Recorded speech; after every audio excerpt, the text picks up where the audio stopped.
Redditors who have been on a reality TV show such as Hardcore Porn or Pimp My Ride or Porn Stars. How fake was it? There was a tornado a few towns over several years ago. My buddy's dad was telling us about how his neighbor got a brand new house built by one of those home makeover shows. He said they would film for a few hours during the day and then 30 Mexicans would bust out all the real work overnight. I was on set for a filming Ghost Hunters in Buffalo. On the show, they are investigating an upper level of the Buffalo Central Terminal when they hear a disembodied voice say "Get out." It was the property manager on a lower level yelling at some homeless people to clear out. Everyone knew it was him, but it somehow made it in the show as an unexplained event. My mate was on tattoo fixers. If you don't know what it is, basically they get people with tattoos they regret and make a design they don't tell them about, tattoo it on and cover the old one up and surprise them at the end. He filmed the big surprise reveal like 5 times because he wasn't surprised enough. A guy did an AMA about being on Pimp My Ride. Everything done to the car was cosmetic. I believe his car didn't run before the show and didn't run after. Basically, polished. I was on a European version of Survivor where we went to an island and had to survive for 2 weeks. Whatever was seen on camera was what actually happening. The only fake thing is that we got some food to maintain a somewhat healthy diet. My boss was on a certain reality TV show as a guest judge. In the episode, one of the contestants sprained got injured. My boss was nice and all concerned, but they edited in a shot of her laughing that was actually laughing at someone's joke from earlier. The filming session for that scene was 10 hours long. They edited it down to about 5 minutes. With that much footage, you can edit it into just about anything you want.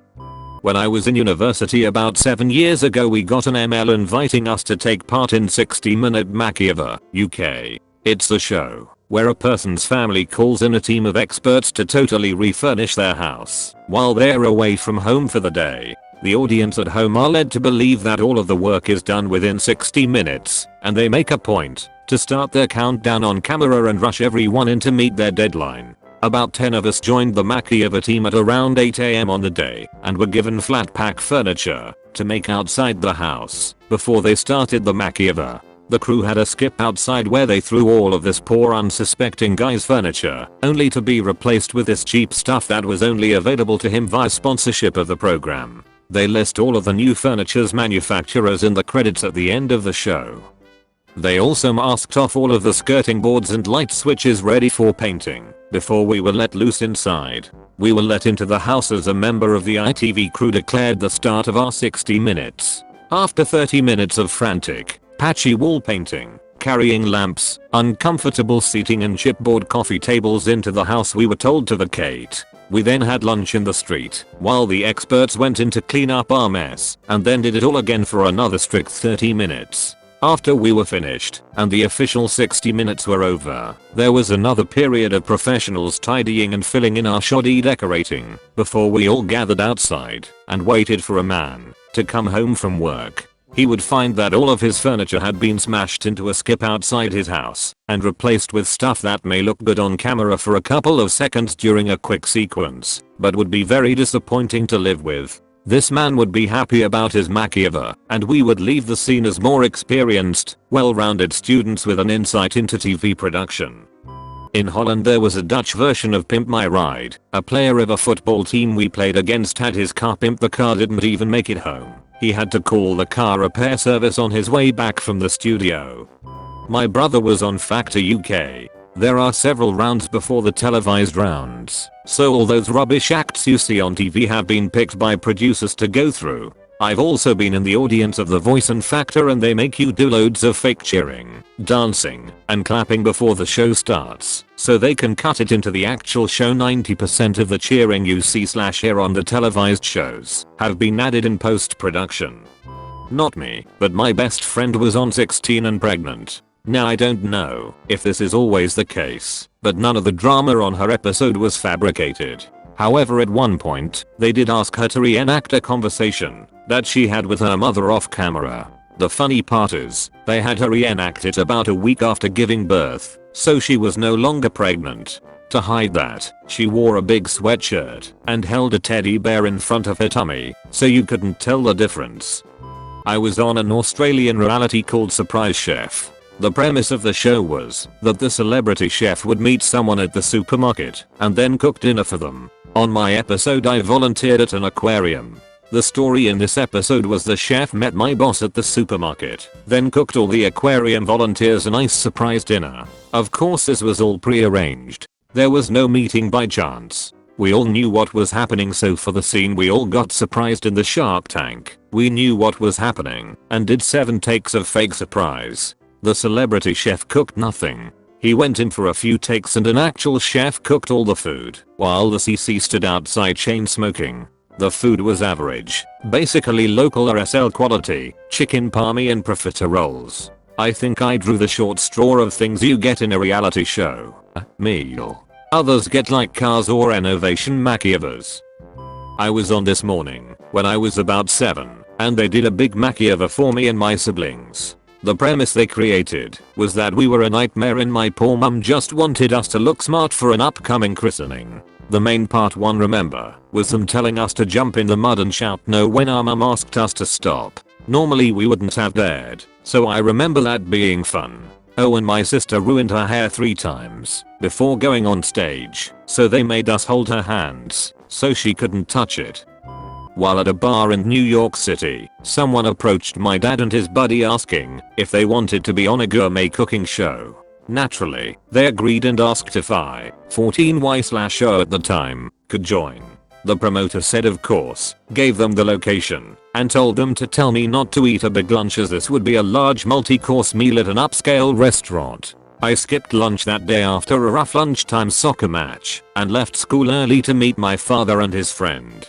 We arrived in a strange part of Manhattan, near the Hudson, in a rather dead part of the city. We got a call from the producer saying sorry man, wrong location. We are sending a car to pick you up immediately. We hopped into a taxi and boom, you're on cash cab. The bald-headed host declared as lights flashed above our heads. So, we lost, got kicked out in Chelsea, and ended up spending our own money on food and a taxi home. Very upsetting. My uncle was on Pawn Stars attempting to sell something. The item wasn't even his. He knew a guy who worked on the show.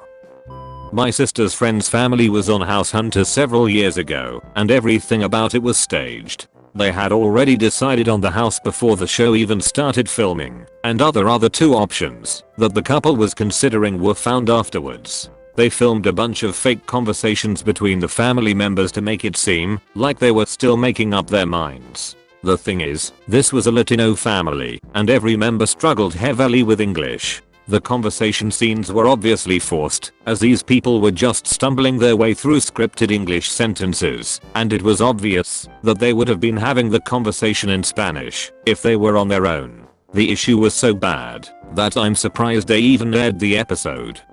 I was on Jerry Springer. The episode never aired, but the entire thing was fake. They even asked me to find friends to complete the storyline of a double love triangle.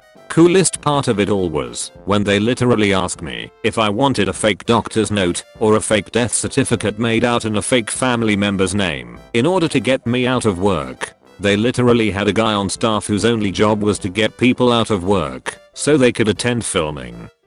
This blog's by a British girl who was on the UK X Factor and a Survivor spin-off and made it to the live finals of both. She goes into detail on a lot of the fake element and behind the scenes manipulation. These shows where you vote for your favorite have all kinds of tricks to make sure the ones you vote for are the ones production staff actually want to end up winning. I was on Cops. It's pretty real. Several years ago, my cousin went in for a tattoo at the shop from Inked, the one in Vegas. It was an off-filming day, so none of the artists from the show were in. He got his tattoo started, and they asked him to come back in a few weeks, when it was healed up, to schedule an appointment to finish it. When he showed up, filming for the season was finished. The shop was closed, cleaned out, and the space was for sale. My dad was on Comic Book Men.